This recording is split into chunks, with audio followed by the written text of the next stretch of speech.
We know Caitlin Clark is currently hurt. They are set to face off against the Dallas Wings possibly in the next hour or so.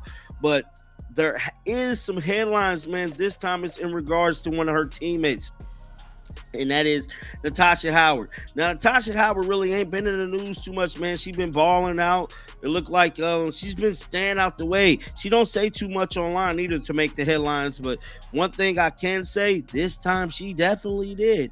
The first clue hides in the soundtrack of warm-ups. Gainbridge Fieldhouse is still half empty. Ushers handing programs to kids in oversized Clark 42 shirts, but the squeak-squeak metronome that usually accompanies pre-game layup lines sounds off-tempo tonight. 2 weeks earlier, Caitlin's sneakers had stabbed the hardwood with a dancer's precision. Heel-toe, gather, explode. Each pivot a punctuation mark. Now the footfalls feel muffled, like someone laid a wool blanket over the floor. Her run-out begins fine. Momentum built on that familiar bounce, then just past mid-court, an almost imperceptible hitch. Left hip adjusts, right knee slides outward. The stride contracts a centimeter. 1 centimeter doesn't survive slow motion replay, but to the trained eye it screams, she's guarding something down there.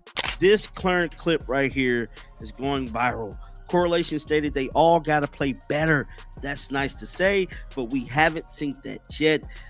Depression CCAKG stated Natasha Howard on being Caitlin Clark teammate. Y'all want to talk about the WNBA and how the WNBA is like relevant now? They're not relevant. I don't give a shit about the WNBA. Yeah. That league sucks. Well, they still ain't making no money. I'll tell you why they're relevant is because of this one white girl that just keeps flexing on all the black girls, man. Yeah. White people love watching that. Caitlin Clark. Let's just... Stephanie White spots it from the tunnel. The Fever coach nudges a trainer. Mouths groin or hip.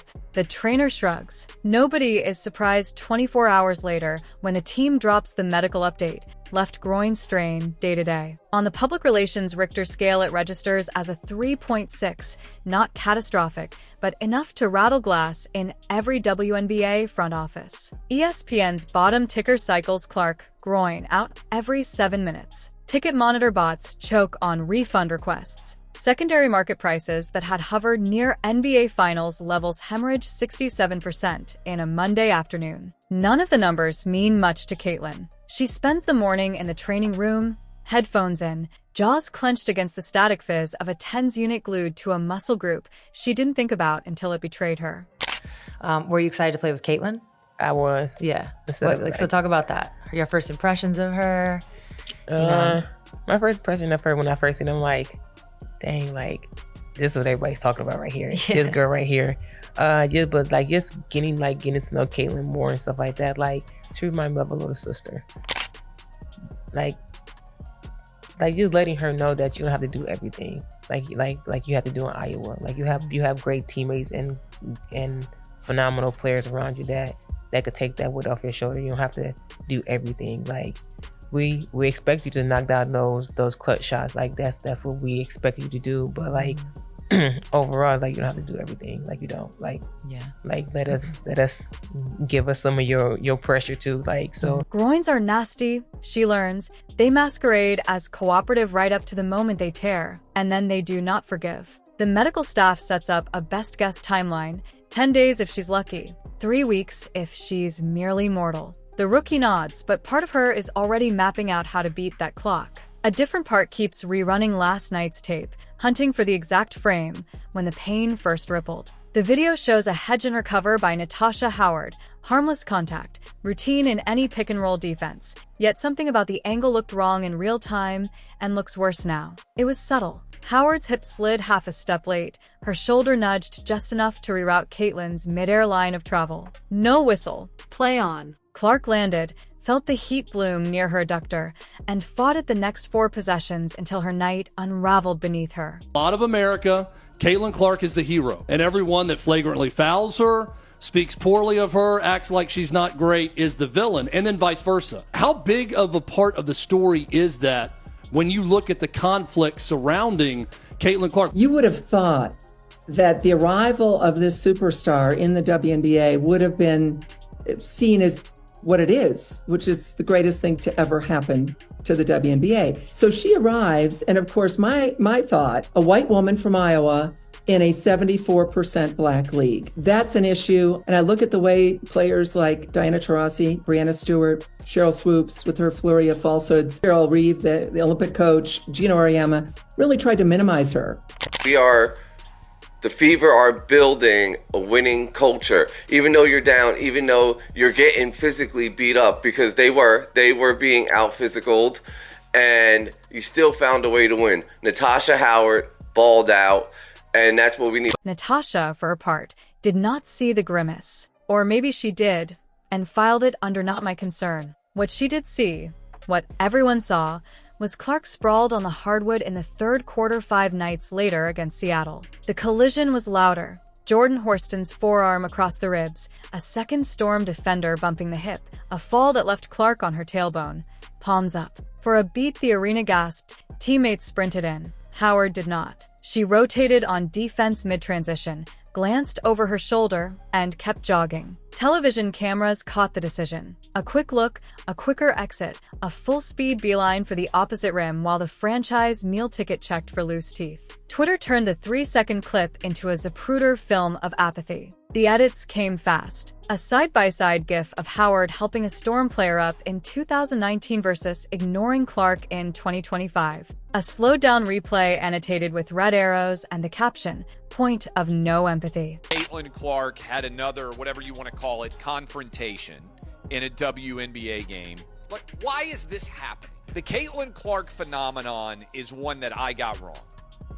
I never really thought that Caitlin Clark would make the difference that she has in college basketball or in the WNBA. What other sports analogies are out there that are in any way similar to the impact that one individual has had on a larger sporting? All right, so as y'all can see, man, the Indiana Fever ended up announcing the status report for tonight's game versus Los Angeles.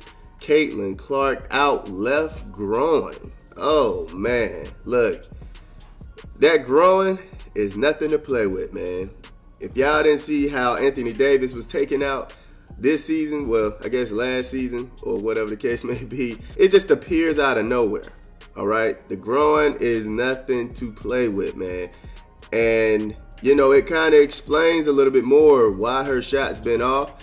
We can see that she's not 100%. Of course, with the sniffing and, you know, it look like she's out of breath. A meme of the distracted boyfriend. The boyfriend labeled Natasha's pass. The girlfriend wide open Caitlin. The other woman contested fade away. Indiana's social media team tried to pivot, tweeting birthday wishes to the mascot. Ratioed in under 8 minutes. It isn't that Howard despises Clark, not outright. If you ambushed her in a hotel elevator, she'd insist the opposite, probably recite a stock line about appreciating Caitlin's basketball IQ or elite range. She even means pieces of it. What curdles deep in the competitive gut is thinner than hate and meaner than indifference. It's that vinegar-sharp envy that seeps through cracks pride thought it had sealed. Imagine grinding a decade for mid-tier headlines, staying late, playing overseas every winter to make rent, only to watch a 22-year-old walk in with a national endorsement deal and immediate top billing from the league office. When the team plane touches down, reporters elbow each other for a cell phone photo of the rookie's exit fit while Natasha slides past unnoticed. This is a public announcement. I need everybody to stop what they're doing and listen up. As we watch the WNBA every day because of the way they play the game, because I love the WNBA, I love the way they play the game, but we really watch it because Caitlin Clark and everybody watching. Now listen, if I keep bumping her, knocking her down, might get her a concussion, you might hurt her for real. For 2 weeks, she was done with like a hamstring. She was down. 55% of the viewership was down. She comes back the next game, it's about 3 million viewers. Now, let me tell you something. Growing up in the hood, they teach you this. Always protect the money. This might be Caitlin Clark's second year, but like the moves they make, the players they brought in reflect a desire to win now. Stephanie White in her first team meeting was open about wanting to have her players show unity. We're going to need to block out the noise. We're going to need to be united throughout. But also, they want to win. Like Caitlin Clark, when I asked her point blank at Media Day, what does a successful season look like? She said, quote, a championship. And so like that really is the goal for them. And when they brought in all these players, the other thing that they were missing was playoff experience. And so that is why they brought in Howard, Bonner, and Colson, all of whom have won WNBA. Little slights add up. The envy matures in silence like basement wine. You don't notice until the bottle explodes. So the pass never comes. Analytical nerds count possibilities. Indiana leaves nearly 8 Clark wide open possessions on the table each night. 8 possessions equal maybe 9 points, 10 on a hot streak. Multiply by a season, and that's the difference between a playoff seed and another lottery pick. Coaches feel the math in their stomachs. They pull Natasha into film review, freeze the screen at the moment Clark signals for the swing pass, ask her what she saw. She gives chalkboard answers: defensive rotation, high hands, timing, then repeats them after practice to local beat writers. But tape doesn't lie,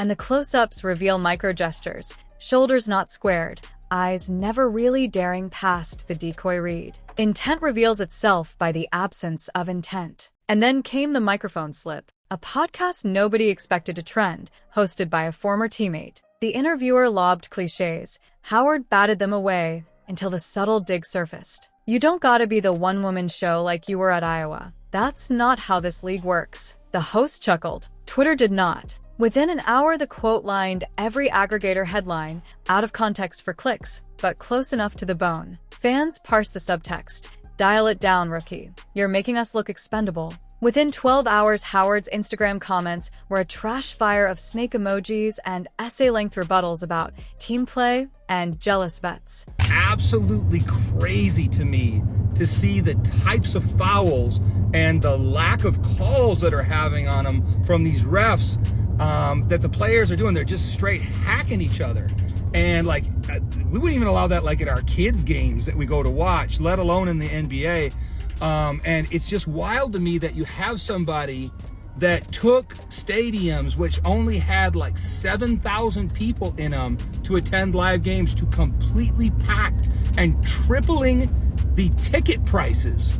And the way that you thank the player that is doing that is to like jab her in the eye and shove her when she's making shots and all kinds of stuff.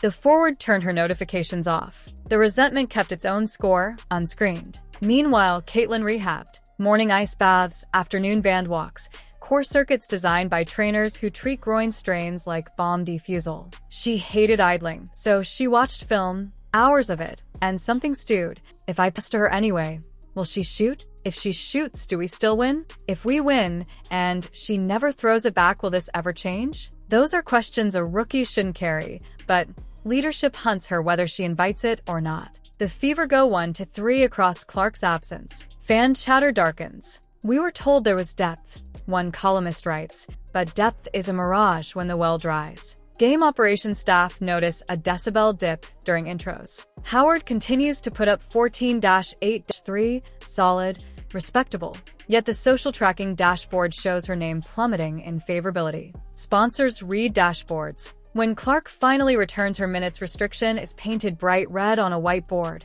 14 max and 0 back to 0 backs. She pretends to obey, playing 13:58 in her first night back, 15:02 the second. The Fever sneak out a win in Dallas, and Clark's grin on the walk-off is half joy, half dare. I'm not the fragile porcelain you think. She gives credit to teammates in the post-game scrum. Howard claps twice at the edge of the camera frame, then drifts away, towel over her head. Yet friction is its own gravity. And now she's saying that she has Caitlin's back. Well, you could have fooled me.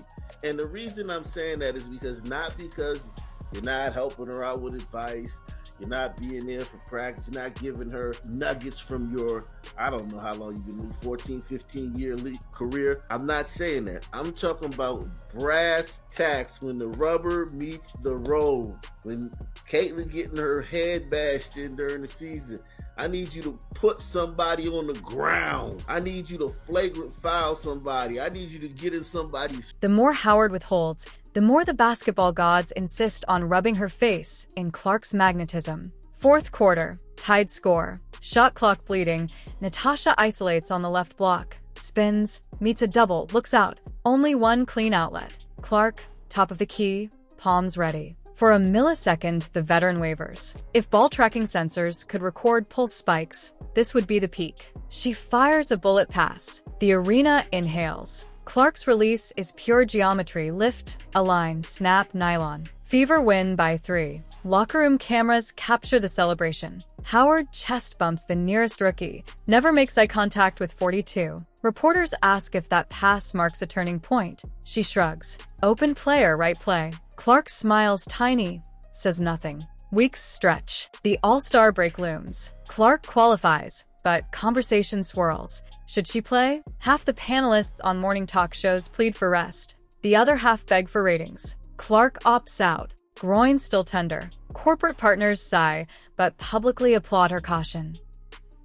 Racism has been impacting the WNBA well before this year. In that way, I do think Caitlin's being used as a pawn. Caitlin didn't bring racism to the WNBA. This has been happening. And that, I think, is what's been such a shock for all of us, that other people are surprised by this. We've been trying to tell you. I would have loved to have shut up and dribble. I would have been loved to have been spoken about just for my play. But nobody ever let us do that. So what happened? We understood that in order to push our league forward, we were going to have to combat these things. And I think, again, I get sad when I talk about this a little bit in that we're still not talking about basketball. Let's not pretend we didn't see the game against the Storm, where Caitlin hit the hardwood like a dropped phone, only less protected. Word leaks that Natasha had planned an all-star vacation to Mexico during the break anyway. Her reaction to Clark's withdrawal is described by teammates as neutral bordering on relieved. The league continues, but the spotlight has shifted. Cameras now search for Howard's body language in timeouts, for Clark's grin when she drills another 28-footer. Every made shot seems to be asking the same question in bright scoreboard font. Will you trust her yet? Each no-look pass challenging the veteran. How long can you pretend this gravity isn't real? No official storyline resolves. Not yet. That's next season's burden. For now, the Fever exist inside a paradox. The biggest draw in professional women's basketball orbiting a teammate determined not to catch the pass that might rewrite both their legacies. The organization praised the physics of winning will eventually overpower the chemistry of envy. Fans wait, streaming subscriptions auto-renewing because Trainwreck television is still television and messy families, on court or off, are always ratings gold. And somewhere between another round of groin rehab and another night of intentionally missed eye contact, Caitlin Clark learns the hardest lesson talent can teach. Greatness wins games. Trust wins seasons. And both can be lost in a single moment when a teammate sees you on the floor and walks the other way.